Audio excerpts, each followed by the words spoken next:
वालेकुम सलाम सल्लल्लाहु साहब। सर कैसे हैं आप? खैरियत से हैं? ठीक हैं? अल्लाह के करम सर।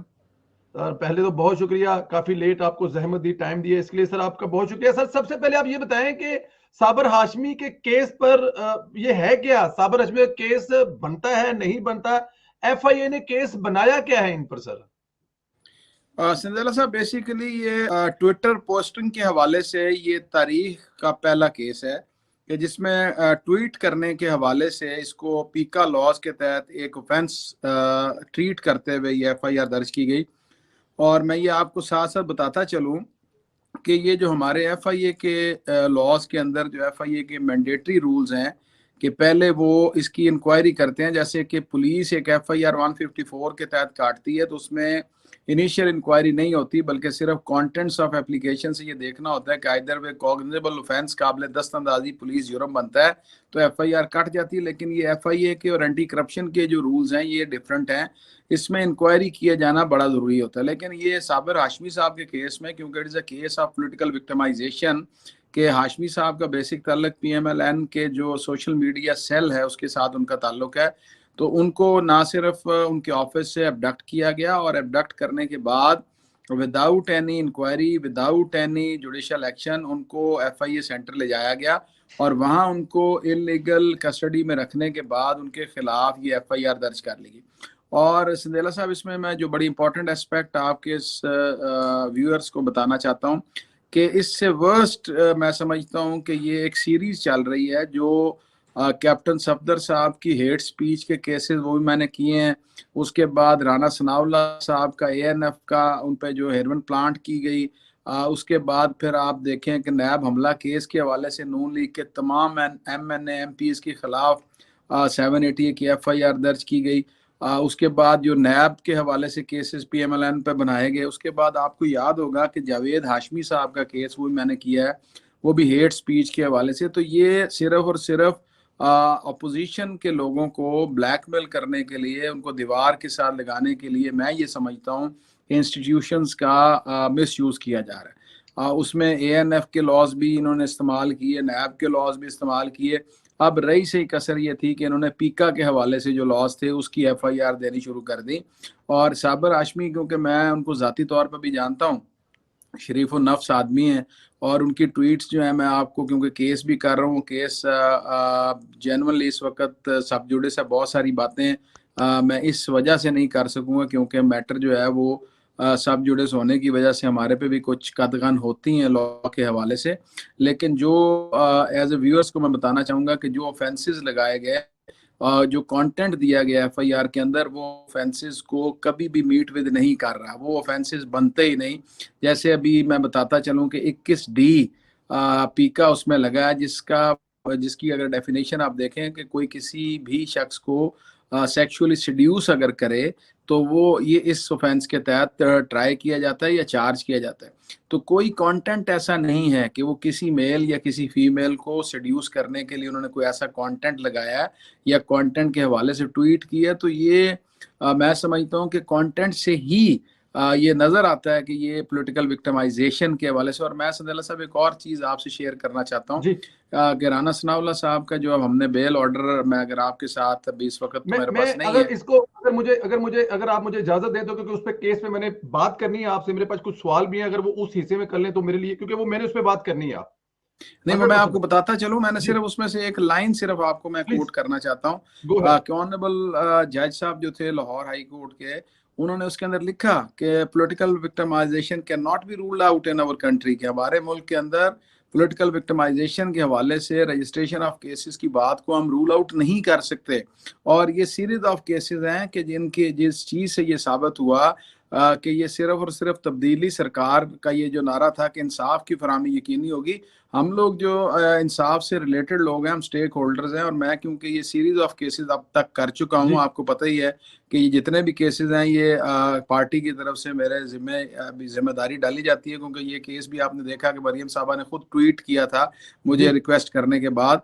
तो मैं वैसे भी पॉलिटिकल वर्कर्स के केसेस को मैं समझता हूं कि क्योंकि वो हमारी कॉन्स्टिट्यूशन के लिए उनका वर्क होता है, और पॉलिटिकल वर्कर्स को मैं लीगल एड देना खुद भी एक ऑनर फील करता हूं कि हम पॉलिटिकल वर्कर्स के केसेस जो हैं लड़ते हैं और उन्हें इंसाफ की फराहमी यकीनी बनाना हम अपना फ़र्ज समझता हूं। तो इस केस के अंदर जो है ये तो प्योरली, और उसके बाद आपके सामने ये केस जो है पिछले एक हफ्ते से लिंगर ऑन हो रहा है, और 4-5 डेट्स पे जज साहब जो थे वो छुट्टी पे थे, और ये इस चीज़ की गमाजी करता है कि वो अंडर स्ट्रेस हैं चीज़ें और अंडर प्रेशर किया जा रहा है। और ये फैसला देखें, आर्गूमेंट्स मैंने भी कर दिए हैं, आर्गूमेंट्स एएनएफ की तरफ से भी कर दिए गए, लेकिन इस केस के अंदर कभी भी फैसला मतलब इस तरह से नॉर्मल कोर्स के अंदर नहीं होता जिस तरह से चीजें इस केस के अंदर चल रही हैं। बिल्कुल ठीक है। अल्लाह ताला पाक ब्लेस यू जी, जो आप कह रहे हैं कि सियासी वर्कर के लड़ते हैं, ये अल्लाह ताला की ज़ात, दुनिया में शायद आपको वो ना मिल सके इन केसों से, लेकिन अल्लाह ताला की ज़ात जो है वो देख रही है, जो आप इतना बड़ा कॉज लेके चलते हैं। मुझे ज़रा ये बताइएगा, इस केस में अब तक कितनी समातें हुई हैं, कितनी पेशरफ्त हुई है केस में, इसके बारे में ज़रा बताइएगा, कितनी समातें कितनी हो चुकी हैं इसमें अभी तक? सदेला साहब, इसमें तकरीबन 5 डेट्स हो चुकी हैं, आज 5वीं डेट थी, और पहली डेट से ही हम इसको, क्योंकि पहली डेट पे नोटिस हुआ और सेकंड डेट पे हमने आर्गूमेंट किया, और जब मैंने मुख्तलिफ इस किस्म के क्वेश्चंस उठाए कि जैसे इसके अंदर ऑफेंस जो है अगेंस्ट स्टेट, जो हमारा चैप्टर 5 है पीपीसी का, उसके हवाले से 505 और 500 लगी हुई है, और उसका आप अगर ज़ाब्ता फौजदारी देखें तो उसमें 196 जो है वो स्पेशल प्रोसीजर प्रोवाइड किया गया कि जो अगेंस्ट स्टेट केसेस हैं उसके अंदर एसएचओ के पास या एफआईए के सब इंस्पेक्टर के पास ये इख्तियार नहीं है। अगर स्टेट के अगेंस्ट आप ये ऑफेंस के तहत एफआईआर दर्ज करवाना चाहते हैं तो 196 सीआरपीसी एक मैंडेटरी प्रोसीजर प्रोवाइड करता है कि फेडरल गवर्नमेंट या प्रोविंशियल गवर्नमेंट जो है इसमें कंप्लेंट भिजवाएंगे और उस कंप्लेंट के ऊपर एफआईआर दर्ज की जाएगी, और ये एसएचओ खुद अपनी स्वाबदीद के तहत एफआईआर दर्ज नहीं कर सकता। लेकिन इस केस के अंदर भी ना तो फेडरल गवर्नमेंट की तरफ से ना प्रोविंशियल गवर्नमेंट की तरफ से कभी कंप्लेंट भिजवाई गई है, बल्कि आप अगर एफआईआर का मतन उठा के देखें तो उसके अंदर लिखा हुआ है कि सिंपली उन्होंने एसएचओ ने खुद ही इसको जो था इन ट्वीट्स को मुलाजा किया, और उसके बाद उसने खुद ही इस चीज़ की गमाजी समझते हुए कि ये जो है ये तो बहुत ज़्यादा जो है ये पीका के तहत जो है ये चार्ज होना चाहिए। और मैंने during the course of arguments उनसे कहा कि एफआईआर के अंदर तो कोई ऐसी ट्वीट का जिक्र ही नहीं है, तो जो काबिल एतराज़ अल्फाज है वो कम अज़ कम बताएं हमारे खिलाफ मटीरियल क्या है। तो मैंने वो मटेरियल पढ़ के देखा, उसमें कोई ऐसी बात नहीं थी जो किसी को इंस्टिगेट करती हो या किसी को सेक्सुअली सीड्यूस करती हो। मैं ये समझता हूँ कि हमारे आपको पता ही है कि हमारे बहुत ज़्यादा मज़ाक ही हम चीज़ें लिखते हैं, तो उन्होंने जी। अगर ये लिख दिया कि पीरनी टुर की वाजियां दे नाल, तो ये जो था ये सिंपल फॉर्म के अंदर उन्होंने ये लिखा उसको, जैसे एक आप ज़रा मजाक को बात लिखते हैं, जी, जी, जी, तो जी, ये जी। किसी सीक्वेंस के अंदर भी कोई ऐसी बात नहीं है जिसको आप ये कहें कि वो अगेंस्ट स्टेट।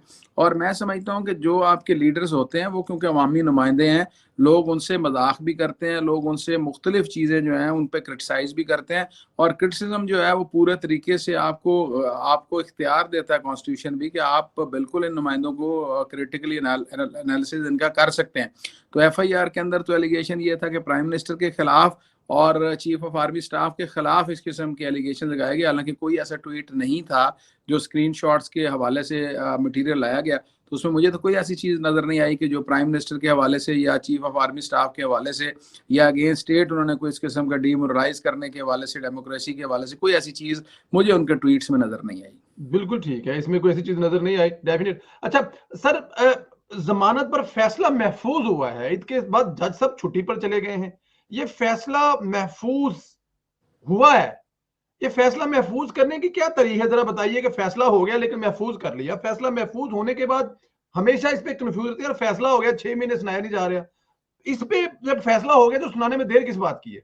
देखें सुनेला साहब, जो बेसिकली ये फैसला महफूज का ट्रेंड है, ये बेसिकली एपेक्स सुप्रीम कोर्ट के हवाले से जरूर हुआ करता था कि उसके अंदर एक डिटेल जजमेंट चार लिखनी चार होती सौ है। 300 सफ़ात पर मुश्तमिल आती थी, और उसके अंदर क्योंकि रिसर्च इतनी ज़्यादा की जाती है और प्रीवियस लॉ जो है वो बहुत सारी चीज़ें जो मुतजाद जजमेंट्स आई होती हैं, कुछ जजमेंट्स टर्न डाउन होनी होती हैं, तो वो सारे के सारे लॉ को सेटल करने के लिए टाइम कंज्यूमिंग प्रोसेस है जो कि कोर्ट्स फैसले महफूज करती हैं कि कई सीक्वेंसेस के अंदर शॉर्ट ऑर्डर अनाउंस कर दिया जाता है लेकिन डिटेल जजमेंट्स बाद में आती हैं। लेकिन ये जो बेल का हमारा फैसला, ये कभी भी इस सीक्वेंस में महफूज नहीं होता। हमारे पास रूटीन के अंदर फैसले जो हैं वो, अगर एक बेल अगर आपने फर्स्ट इंस्टेंस के अंदर आर्गू कर दी है तो 2, ढाई, 3 बजे फैसला हो जाया करता है। लेकिन इस केस के अंदर अनलकीली इस केस को 5 तारीखों में सिर्फ इसलिए एडजर्न किया गया कि फैसला कर दिया जाएगा, नेक्स्ट डेट पे कर दिया जाएगा। और रिकॉर्ड जो था, आज तो खैर पर्पजली एफआईए ने रिकॉर्ड पेश नहीं किया। मैं ये समझता हूँ कि फैसला कोई भी हो, चाहे वो पॉजिटिव सीक्वेंस में हो चाहे वो नेगेटिव सीक्वेंस में हो, लेकिन इस किस्म के पॉलिटिकल केसेस के अंदर जब हमारी ग्राउंड ये है कि ये पॉलिटिकल विक्टिमाइजेशन के लिए किया गया, तो मैं समझता हूँ कि हमारी अदलिया पर ये जिम्मेदारी बढ़ जाती है कि इस केसेस को वो बहुत ज्यादा कॉशन से लेके चलें। और इस किस्म के केसेस के अंदर फैसले महफूज नहीं होने चाहिए, कि फैसला जो भी हो वो प्रायर टाइम इन टाइम हो जाना चाहिए, ताकि किसी किस्म का भी सवालिया मार कम अज कम अदलिया के हवाले से। देखिए, हमें अदलिया पर पूरा एतमाद है, हम ये यकीन रखते हैं कि ना सिर्फ इंसाफ होगा बल्कि इंसाफ होता भी दिखाई देगा। लेकिन अगर इंसाफ होने की बजाय फैसले महफूज हो जाएं और डेट पे डेट दे दी जाए, तो फिर लोगों की उंगलियां भी उठेंगी। और लोग, मुझे देखें, मैं उसका वकील हूं, तो मुझे लोग क्वेश्चन भी करेंगे। मैंने with in 4 corners of law ये जरूर इस पे जवाब देना है। लेकिन एक चीज मैं जरूर कहूंगा कि मैं भी अब सरापा एहतजाज होता जा रहा हूँ। मुझे फील होता है कि मैं शायद उसको इंसाफ दिलवाने में, इस ताखीर के अंदर मैं भी मुजद, मैं मेरी वजह भी है कि मैं चुप करके दफा डेट ले आता हूँ। लेकिन ये ठीक नहीं हो रहा और इस तरह नहीं होना चाहिए। बिल्कुल नहीं होना चाहिए, इसमें कोई शक नहीं है। केस को खींचने की वजह क्या है? केस अगर इतना कमजोर है, वजह क्या है? कोई जाती हैसियत में केस पे असरअंदाज हो रहा है? कोई लगता है कोई ऐसा भी हो सकता है? देखें, मैं इस चीज को रूल आउट नहीं कर सकता। उसकी वजह यह है हम्म, कि मैंने लेटेस्ट तरीन जजमेंट्स दी हैं। जी सनेला साहब, देखिए, there are 2 types of basic offences. One are जी of prohibitory clause and other are of other than prohibitory clause ना। आप 10 साल की सजा से कम का जुर्म जो है वो नॉन प्रोहिबिटरी क्लॉज में फॉल करता है, और 10 साल से ज्यादा की सजा वाला केस जो है वो प्रोहिबिटरी क्लॉज में फॉल करता है। अब जो नॉन प्रोहिबिटरी क्लॉज के ऑफेंसेस हैं उसमें bail is a rule and और refusal is the exception to that rule ना जी। तो इस जी केस के अंदर मैंने 2021 के लेटेस्ट जजमेंट्स दिए हैं सुप्रीम कोर्ट की, जो पीका के हवाले से, क्योंकि आपको मैं ये बताता चलूं कि पीका के हवाले से जितने भी ऑफेंसेस हैं उसमें किसी की 2 साल सजा है, किसी की 3 साल सजा है, किसी की 5 साल सजा है, लेकिन कोई भी ऐसी सजा नहीं है जो 10 साल या उससे एक्सीड करती हुए प्रोहिबिटरी क्लॉज में फॉल कर जाए। तो ये ऑफेंसेस जो हैं इसके अंदर बेल रूल है और उसका रिफ्यूजल एक्सेप्शन है। तो इस एक्सेप्शन में फॉल करता हुआ ये केस नहीं है, इसको बेल आउट किया जाना चाहिए। लेकिन ये डिले करने की वजह सिर्फ ये है कि उसको बिहाइंड दी बार रखा जाना चाहते हैं। वो चाहते हैं कि प्रेशराइज किया जाए, वो चाहते हैं कि इस किस्म को एक एग्जाम्पल सेट की जाए लोगों को, अपने अपोजिशन में बैठे हुए लोगों को दिखाने के लिए कि अगर तुम इस किस्म की कोई हरकत करोगे तो फिर तुम्हारे साथ भी इसी किस्म के मामलात किए जाएंगे। बिल्कुल ठीक है, ये है।